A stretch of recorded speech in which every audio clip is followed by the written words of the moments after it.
Is your practice tired of wrestling with insurance denials, deciphering EOBs, and watching your revenue slip through the cracks? You are not alone. Welcome to The Claim Game, the podcast designed to cut through the confusion and provide you with the best practices for revenue cycle management success. We are Jeremy and Kathryn Zug, and we've been with people just like you in the trenches. Each week, we'll break down complex billing processes, share real-world solutions from practices like yours, and ask questions of the game makers and changers of healthcare so you can take control of your revenue. Let's turn those claim denials into deposits and help you return to focusing on patient care. It's time to win the claim game.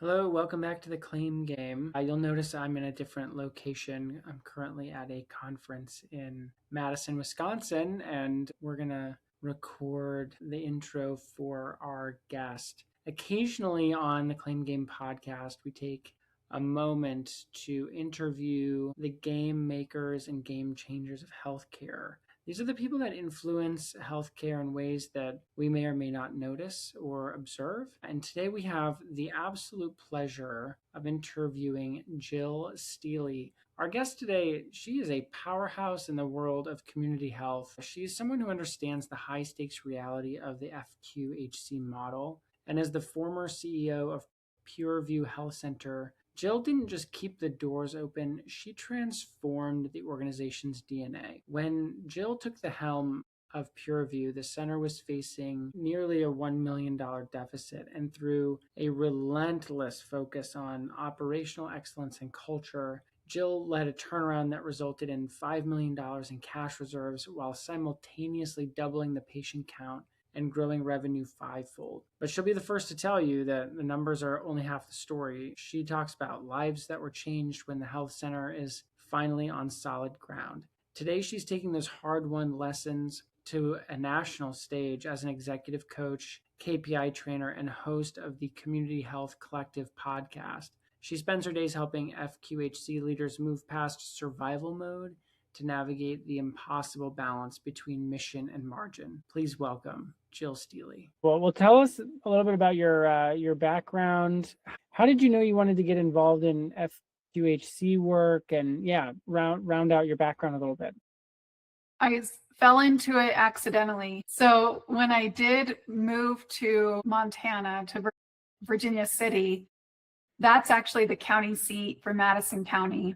And I didn't know what I was going to do. I was working at Goldman Sachs in Salt Lake. Yeah. And when I got to Virginia City, I went to the county commissioners and said, do you have anything that I can do? This is my skill set, because we really had moved there for my husband's career in historic preservation. So I really didn't know what I could do there. It was in the early 2000s when there were a lot of anthrax attacks going on. And so there was a lot of money from the federal government being pumped into local and state government to respond to bioterrorism attacks. And so when I went to the county commissioners, they said, well, we have this bioterrorism grant that we're about to lose because we haven't done anything with it. So if you can get us caught up on that, we'll pay you to do that. But one of the deliverables, most of the deliverables required them to have a public health department, and they didn't have one. So started one for them. That required me to do a road trip around Montana, see what the other county health departments looked like, and then come back and start ours and, implement public health services that hadn't existed in the past in that county. From there, I got recruited to move to Bozeman, which is a bigger town in Montana. And I got recruited to run the human services division of their county health department. Wow. And then I actually started graduate school to get my master's in public health when I was there, because I found that I did have such a passion in public health, and it really met two of my passions, and brought them together, which is business and helping people. So I started grad school at the University of Montana. And shortly after I started that program, I got recruited to Helena, Montana to run the federally qualified health center here. So I did that for many years. So I really just fell into it accidentally. You did sort of back your way into that center as a career. Yeah, but Yeah. it is definitely what I am meant to be doing. And I love it. So you get to the FQHC and it was kind of a mess, right? Yeah, it was a big mess. Yeah. So describe what you show up day one. Were you like bright-eyed and bushy-tailed, or were you knew this was a little bit of a journey? So when the recruiter called, I had friends in my public health ecosystem who ran other community health centers. So I knew the CEO of the community health center in Bozeman, and I knew the one of the health center in Billings. And so the recruiter called me and I called them to see what they thought. And they, Nice. well, you might want to Google the health center because they've had quite a few problems. And so I did. And it was just a bunch of headlines about staff being laid off, staff going to the media about how bad it was there. No. Just all kinds of problems. And I remember my mom, who was a business owner, I called her and I said, "What do you think?" And she said, "Well, it can only get better. Well, it's not because of something you did. It was already on its way." So I decided to go ahead and give it a shot. I had some proven success in fixing or starting businesses essentially in my past. And so I thought, well, I'm going to go ahead and do it. What I walked into was a health center that had almost $1 million deficit that was growing very quickly every day. They hadn't recruited a medical doctor in 5 years. They had not to recruit a medical doctor. They hadn't been able to recruit a dentist, so their dental clinic had closed down. And their patient numbers were declining every year. We had a terrible payer mix. We were, about 42% uninsured and, I think like 12 or 13% Medicaid. And then, it just got worse from there. Oh, no. So you started at a $1 million deficit and then ended with millions of dollars in reserves. So that's just the KPI, but the day by day of how you transformed that organization. I mean, I know you can't recount like day by day what happened, but can you take us through the big milestones of transformation there? Like, what do you do with that? What did you do with that to get them to millions of dollars in reserve? Sure. Yeah, it's something that I teach now. I am a consultant for other FQHCs. So I definitely teach these strategies. The first thing I knew I had to do, first of all, my mindset and my ideology has always been you have to run public health or community health like a business. Public health specifically is part of a local government structure. And so we tend to run it like that, where we're really dependent on grants and we're really dependent on the county's infrastructure and the county's funding to keep that department afloat. And my health center was a county department when I started there. We were a public entity health center, which is a fairly rare model for FQHCs.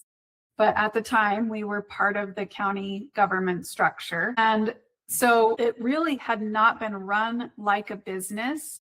It had been run like a county department that was just surviving grant cycle to grant cycle. And the county, if I'm being honest, wanted to keep it that way. They did not want us to be successful. They thought if we serve the poor, we should be poor too. So that relatable and people can feel like they're in the right place when they come to it. So my first order of business was to think about, what would a profitable business do if they were in this situation? Well, the first thing they would do is figure out how to get more customers through the door. So I went on my crusade for 12 months was to get in front of as many people as I could in our community to tell them about our health center, to tell them what the services were, to tell them that we saw everyone, even if you had insurance, because that was the big misconception in our community. And it is with most FQHCs, is people think, well, I have insurance, or I'm not low income, or all these different things, so I can't go there. And that's why they don't come. So Yeah.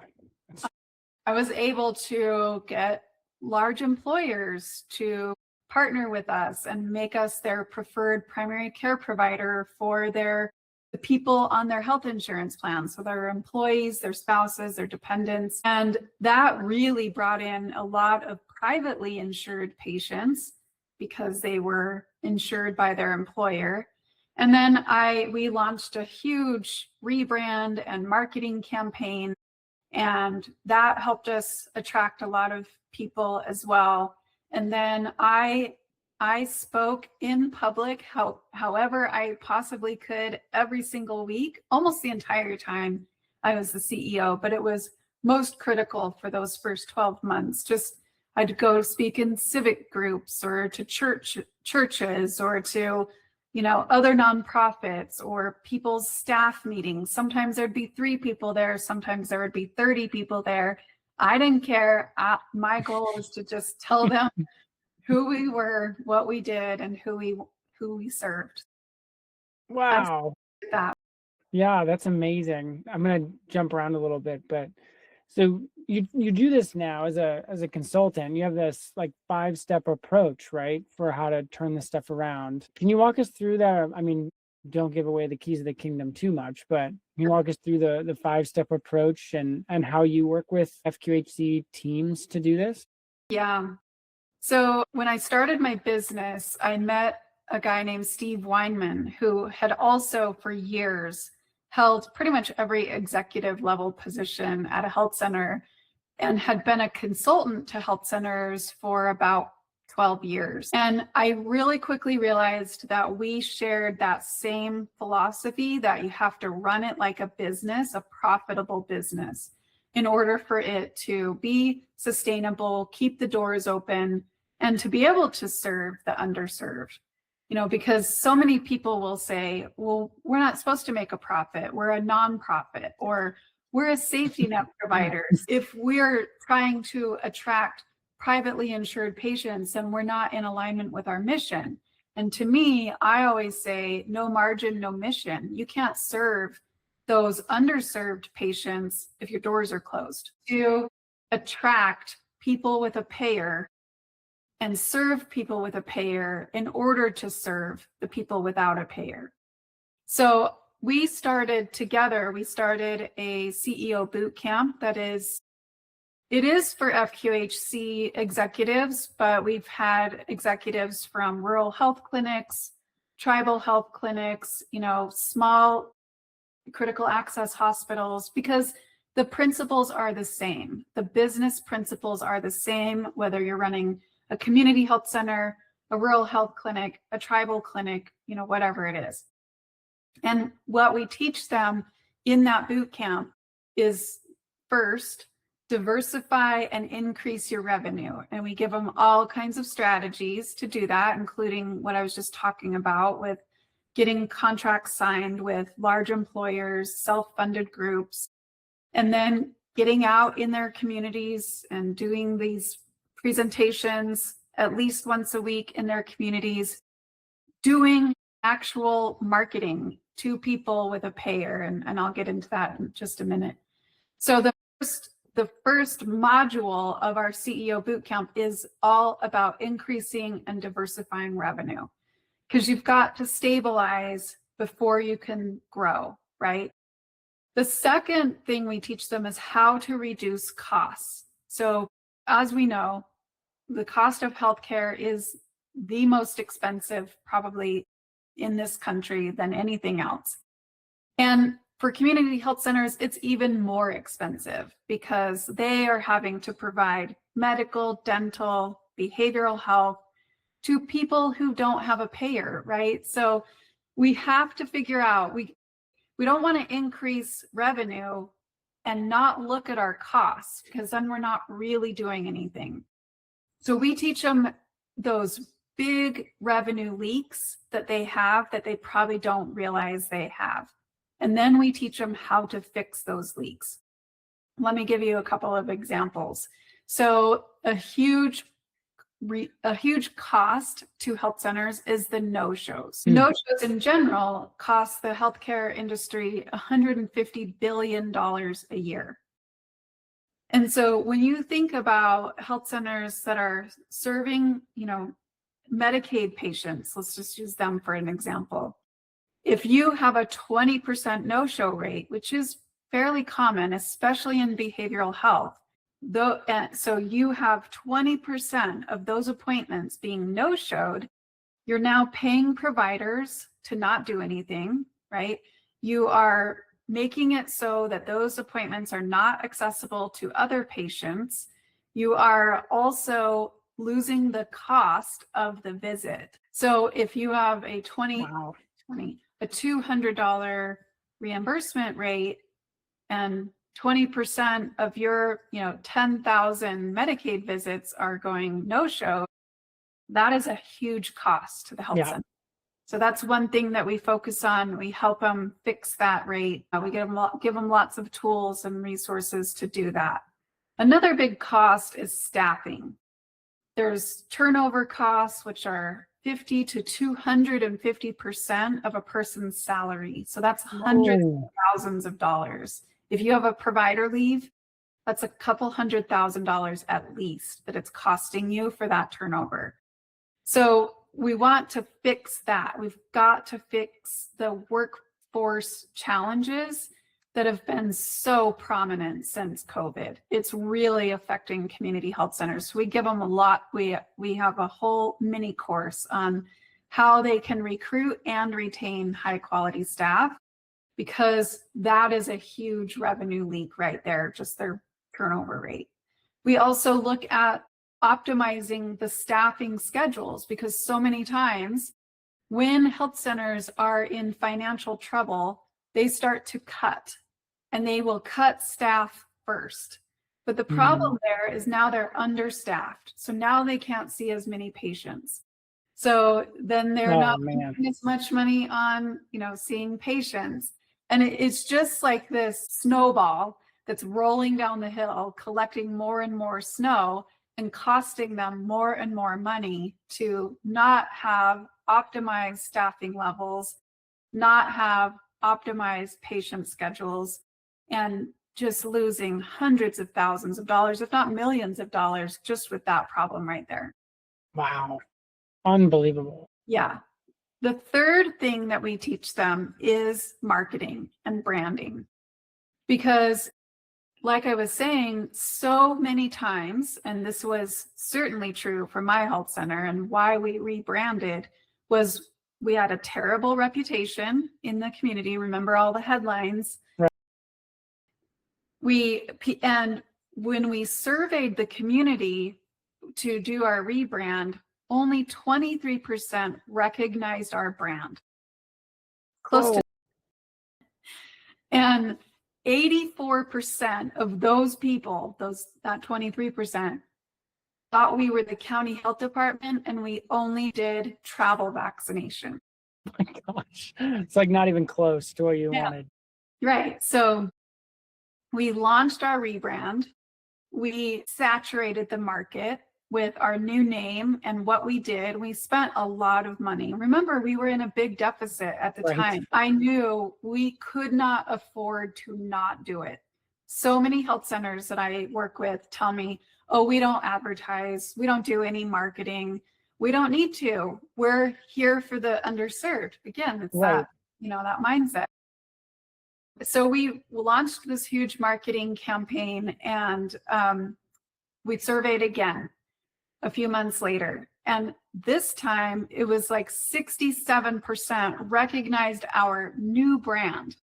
And almost all of them knew what we did and that we took all insurances. Oh, let's go. Got everyone. Yeah. a year later, or actually 2 years later, we were at 96% brand recognition. Almost every single one of them knew what we did, who we served, and said that they either are using the health center or would use the health center. Wow, amazing. So it was absolutely amazing. I recommend everyone do it. And we teach that in the boot camp, how to have a presence in your community. Take a huge marketing budget. There are things you can do to put your health center on the map and be top of mind when people are, because it's not like you and I are thinking, boy, I might need a doctor's appointment 6 months from now. When we need a doctor's appointment, we need a doctor's appointment. Yeah, that's right. Yeah, that's right. And what do? We Google it, or we think about what was that last commercial that we saw, or what's that jingle that's in our head all the time. Yeah. And we call that place. We start there. So you want to be that place that people think about when they're ready to make an appointment. Oh, that's amazing.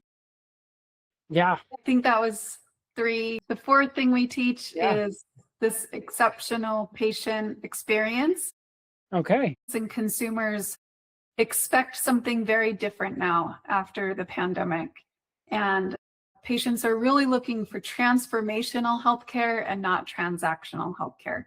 So that requires us to really think about their experience from that very first touch point, which is probably them scheduling an appointment, to being seen at the appointment. And then what does our follow-up communication look like with that patient? So it's an entire experience. It's not just they come in for their appointment, we never talk to them again unless they come back. So, it's so much cheaper to retain a patient than it is to try to attract new patients. If you have a high turnover rate of patients or a low retention rate of patients, that's really costing a health center a lot of money. Not to mention the fact that they probably aren't recommending you. If they're not coming back, they're probably not leaving you ratings and reviews. So we really want to make that experience exceptional for them so that they do become your super fan, so that they do use your health center more than that one time. And they use your other services, and they use your pharmacy, and they tell other people about it, and they leave you a great rating or a great review. So we teach them how to do all of that and improve their patient outcomes, because people have to come in order for their outcomes to improve, their clinical outcomes. So that's all in the 4th thing that we teach, which is that exceptional patient experience. And then the 5th thing we teach is just how to keep that momentum going and long-term planning. So not losing momentum, not taking their foot off the gas and saying, well, we pulled on one of those revenue levers and that's working. Now we can just coast until the next funding cycle, right? We want them to be less grant dependent, more financially sustainable.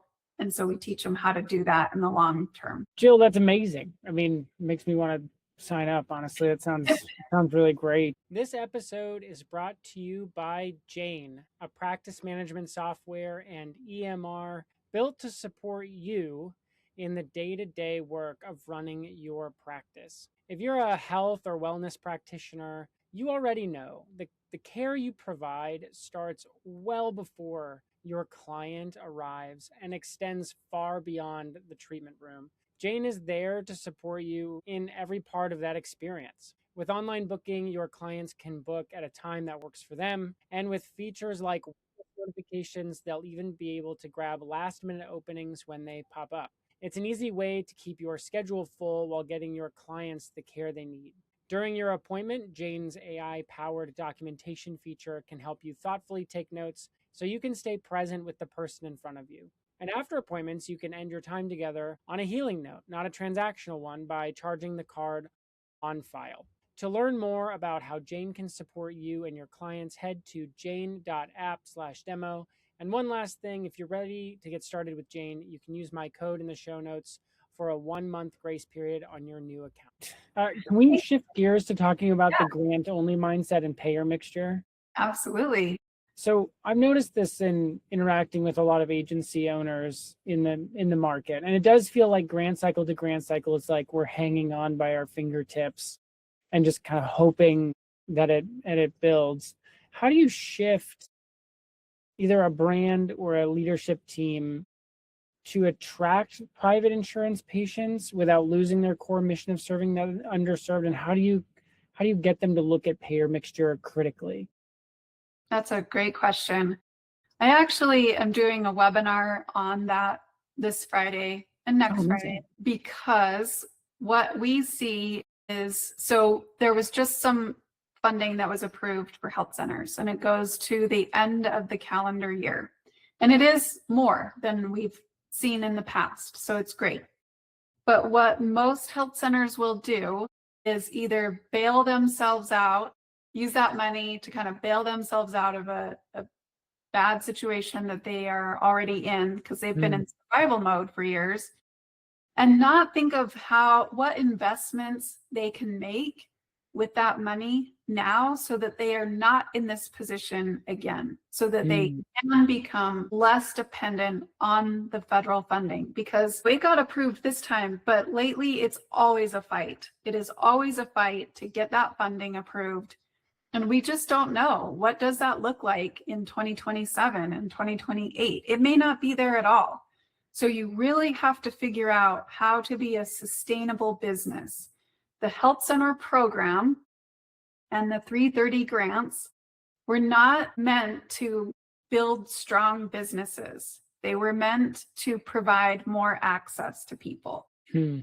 We, as the leaders of those organizations, have to figure out how to make them strong businesses without that funding. So what I always, and that's what I talk about in my webinar on Friday and next Friday, is that mindset shift that has to happen. We have to think about, what do we need to do right now with this funding so that we're never in this position again, that we're never thinking about what's going to happen with the next grant cycle. For me, that's investing in yourself as a leader, learning new things, learning the business skills that it takes to build a stable and sustainable business. It requires you to make technology investments. There is amazing technology these days for healthcare. So often, health centers will not invest in technology. They expect their staff to work from, the laptop that weighs 25 pounds and slow as molasses, because they think it looks bad to spend money on new technology. But the problem with that mindset is those people will go somewhere else that does have the new technology. You expect your cell phone to work at lightning speeds every day, all day long. And if it doesn't, you're frustrated. They're frustrated too. They're frustrated with their slow Wi-Fi, with their clunky software programs, or with, software that doesn't talk to each other. So it's a lot of duplicate entry, manual entry. We don't need that anymore. No. There are so many great vendor solutions out there that can use AI for billing, for coding, for claims recovery, for scheduling appointments, for reminder calls, for all the administrative functions that people are doing in health centers. It can save a health center so much money. I mean, they get their ROI on those kind of things within months, right? Not years. Well, for sure. Yeah. And when people can work faster, when providers have AI scribes instead of them doing their own scribe work, then they can see more patients. And they're happy to see more patients. So many times we get this pushback from them, but that's because they're so slow at it. Because their technology doesn't work right. And then they're staying late and still charting and all the things. So technology investments, just investments in general that are going to make your staff more knowledgeable. Professional growth is high on the list of priorities for people now. We all saw this huge shift in the workforce after the pandemic. It's been a lot harder to recruit people. Professional growth has been in the top 2 recruiting strategies for the last 5 years. Why is that? Because people want to go work somewhere that values their growth. And so many times we put a lot of money into our providers and their professional growth, right? We pay for their continuing education, but that's for their license. That is for them to learn technical skills. But what are they interested in outside of that clinical care that might benefit their patients or might benefit them as a provider at your health center? What does your front desk staff want? What do they need to look like they are growing as a professional, that they're not just in this dead end job that's, paying them by the hour, and they're dealing with unhappy people, and they have to de-escalate people, and they have to use hospitality skills. So can we get them some training in that? Investing in your entire staff's professional growth is another big investment to make while you have some extra funding. No, it's amazing. Yeah, I mean, I think that's incredible. And I think one of the things that we've noticed from the FQHC world or the community mental health world is that clinicians, providers, they burn out and then they go start a private practice and they realize that the grass might even be greener over there because of the private insurance payer mixture thing. What could FQHCs do to attract more of those private insurance folks and find a way to blend up the revenue in a way that can provide some of the benefits of a private practice model while still serving the underserved? Yeah, again, I think health centers are in a really good position to attract Medicare patients. A lot of private practice will put a cap on how many Medicare patients they will see, or those providers, they retire. And so that population of people are looking for a new provider, and they're looking for somewhere that will take Medicare. And that's a great payer for a health center because of the PPS rate that health centers get. So I think trying to look like a private practice, and again, that's one of the reasons we rebranded, was so we looked like private practice to people. Our name was Cooperative Health Center.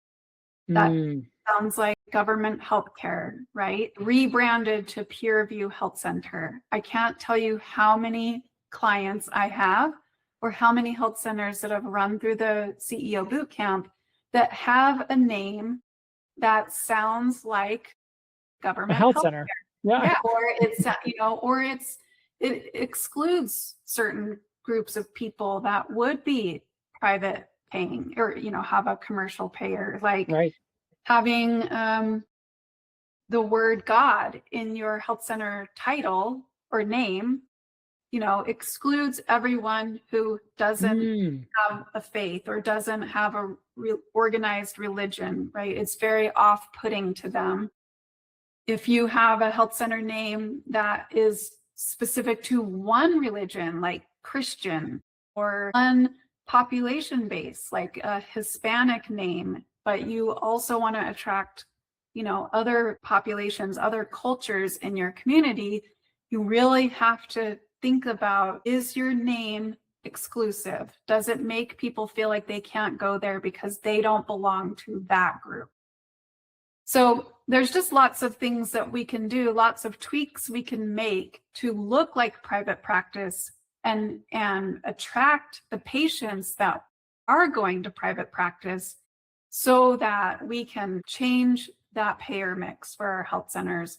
So we can keep the doors open and we can keep seeing the people that don't have a payer. Yeah, that's fascinating. Yeah, talking about AI, I mean, you've written about this a lot, I think. Now, if you were running an FQHC right now in an AI age, which is what a lot of folks are doing, what would you be doing with AI? How would you be thinking about AI? Yeah, you're right. I've done a couple of podcasts about this because I see it as it's scary. And what I hear a lot of my clients say is, I don't think we're there yet. I don't think we should be using AI yet. It's not going away. And it gave you a lot of money. It can literally replace positions in your health centers.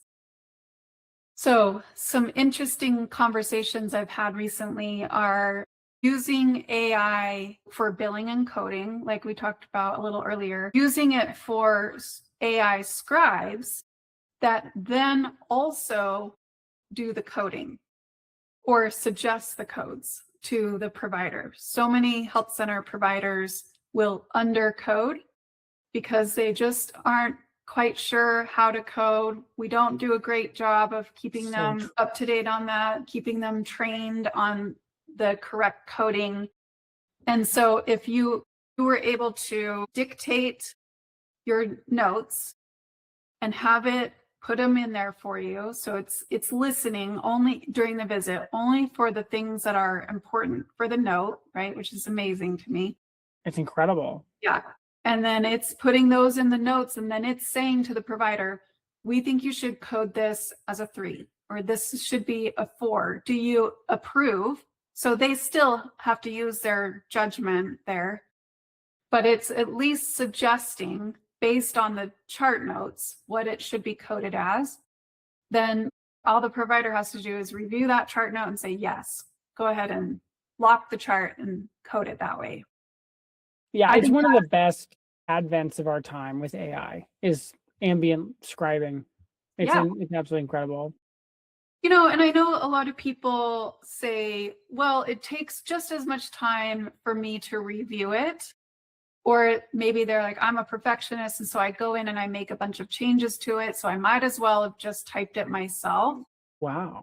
But I think that's just a limiting mindset that we have to get over. I'm the same way. I'm a perfectionist. I like things to be very accurate, and I'm very detail oriented. But I use AI all the time to help me brainstorm, to help me think, to help me look at information differently. And I've just gotten used to scanning it and reviewing it. And that's just what you have to do. And you have to trust in the technology. So definitely invest in the right solution. And that's what I do for my clients is I vet different solutions to make sure they are the right fit. Yeah. And then I would use AI, for scheduling, for bill pay, or chat bots. I never call companies customer service anymore. If they have a chat bot, I'm chatting with them. I do not. And most people don't want to get on the phone. And we pay people to play phone tag with patients or insurance companies. And you can use AI agents to make those calls to insurance companies for prior approval, for work through a claim that's been denied. It's shocking how much we can eliminate from our task list by using AI in an appropriate and compliant way. No, you're totally right. I saw a demo by a guy named Uriah Guilford who has an AI receptionist.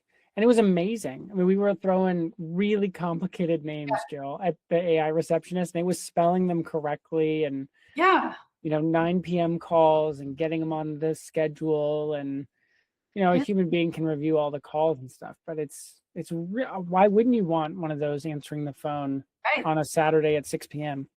Yeah, totally. And I just did a podcast with Athellis, and they use AI agents to call insurance companies.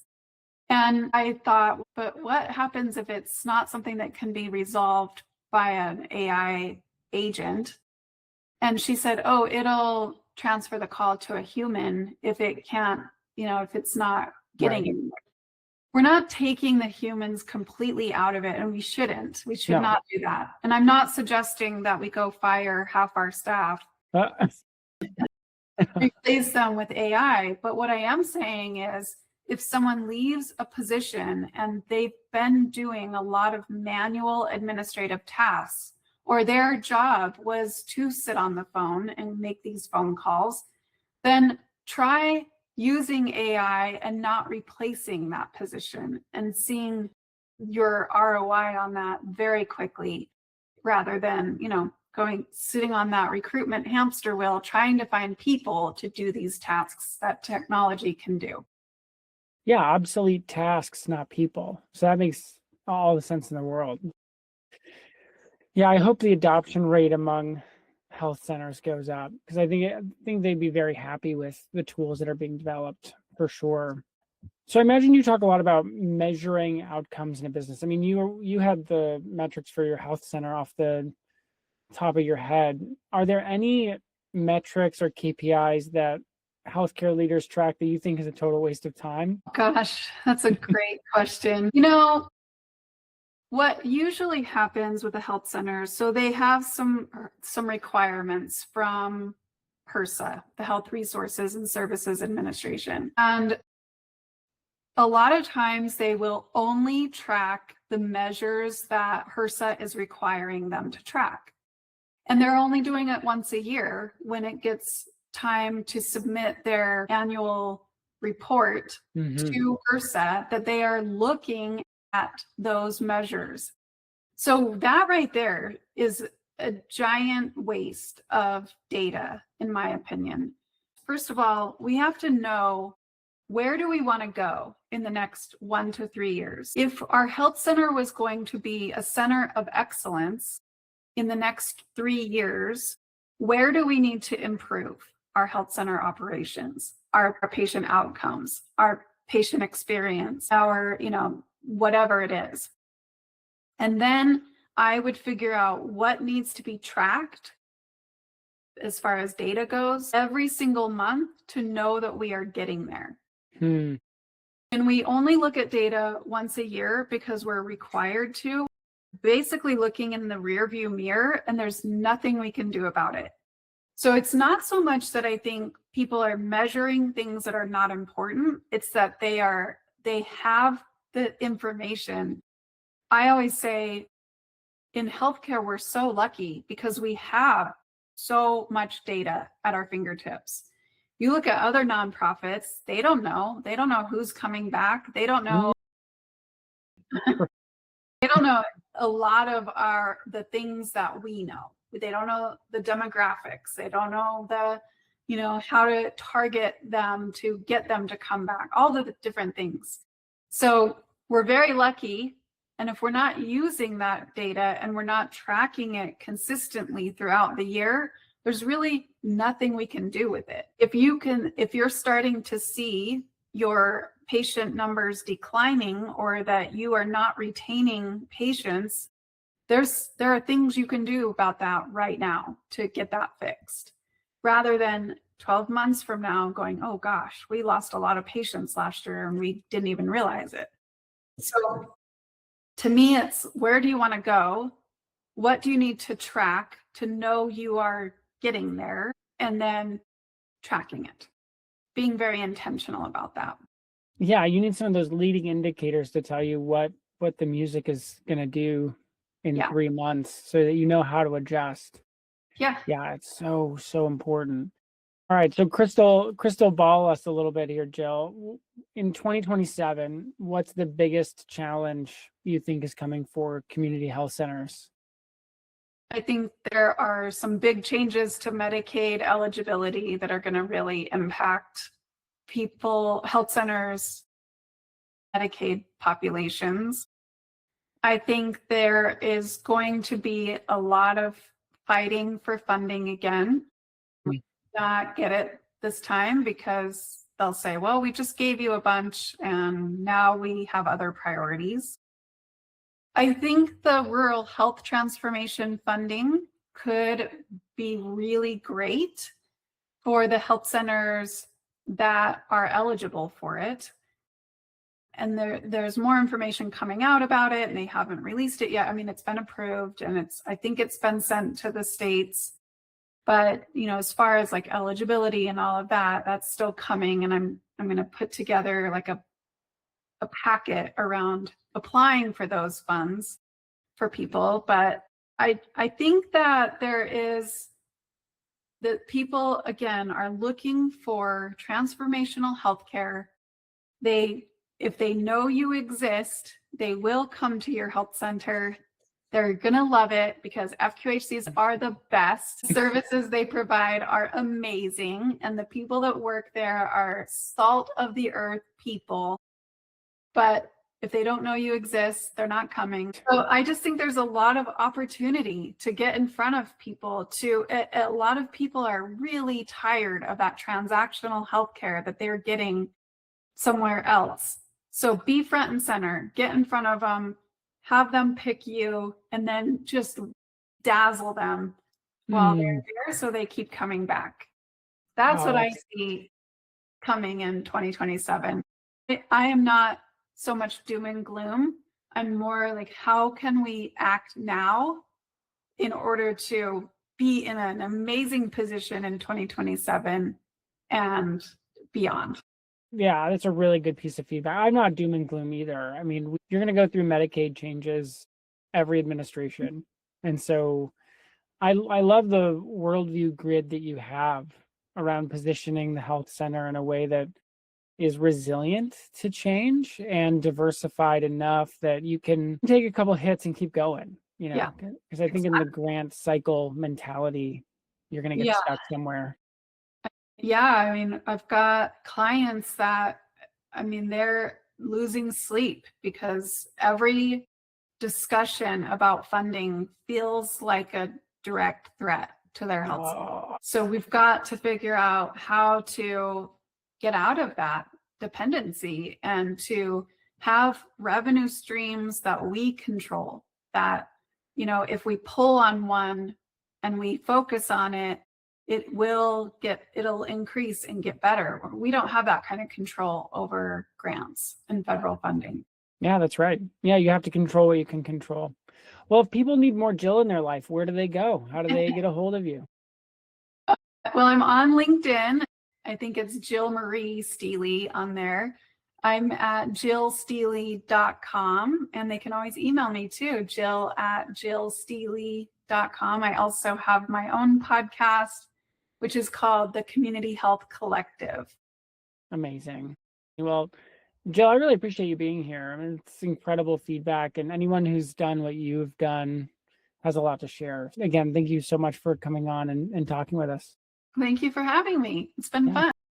All right, until next time, for sure. If you enjoyed today's episode of The Claim Game, please take a moment to leave us a rating and review wherever you listen to your podcasts. It really helps new listeners to find us.